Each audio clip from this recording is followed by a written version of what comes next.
Got you. Got you. Okay, right. Yes, so the first session is actually part of a paired session looking at emerging techniques and novel cutting edge. And so I thought I'd just start by taking us back to the first published image of MR from 1977, and I have been personally assured that this is a lime bought from a local store, and this comes from Nottingham, where I'm based. Partly because of it being such a nice small field of view and no intrinsic motion, we've come on leaps and bounds in imaging of citrus.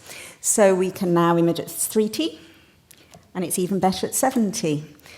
And as I'm sure you're aware, MR has always given us opportunities to look at novel developments. And MR angiography, over the course of the 31 meetings, we have seen absolute waves of innovation and development, with all the key players attending here, many of whom are actually present today. And it's exciting to see the range of talks and development that are continuing even after all this time. Trying to have a look at pulling, I don't think there's a common background to cover, but trying to pull out ideas that show how things are developing. We've always been trying to improve spatial resolution, and this continues, and reducing scan time.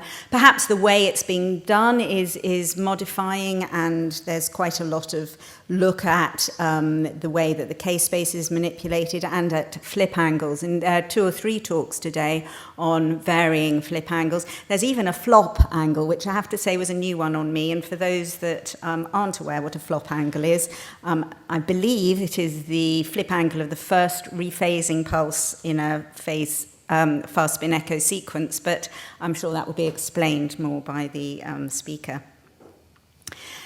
Physiological information has always been a goal, but this again is becoming more sophisticated. You can see their talks looking at actual characterization of the hemodynamics and acceleration quantification.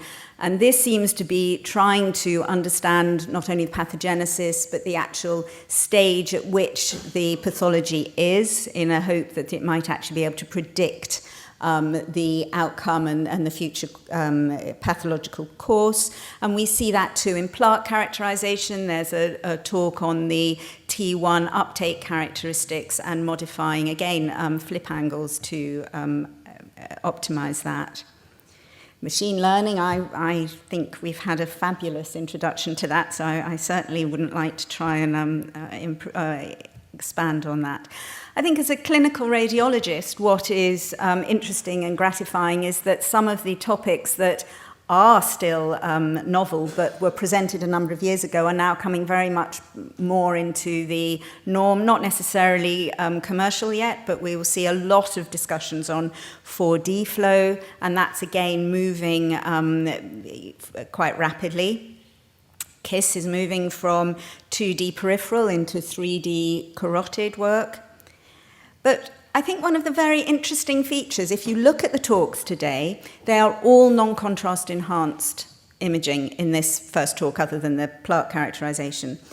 And taking the sweep of how this organization has seen developments, we'll all remember, well, a lot of us will remember how problematic time of flight MRA was for body imaging, and it really reached a point where it wasn't going very far. And then there was the huge revolution in the mid-90s when the contrast enhanced techniques came up, and there were some fantastic meetings here with people developing this and developing all the various tricks and elliptic centric types of timing mechanisms and all the other moving table and all those opportunities. And for many years, that was the focus of a large proportion of this meeting.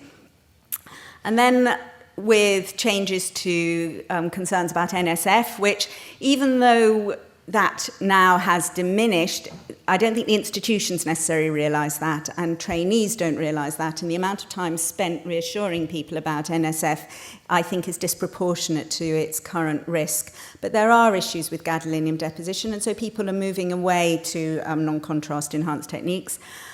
The contrast-enhanced techniques are still fabulous, they're robust, I think they're still the gold standard clinically for MRA, but these novel techniques are interesting and rapidly developing.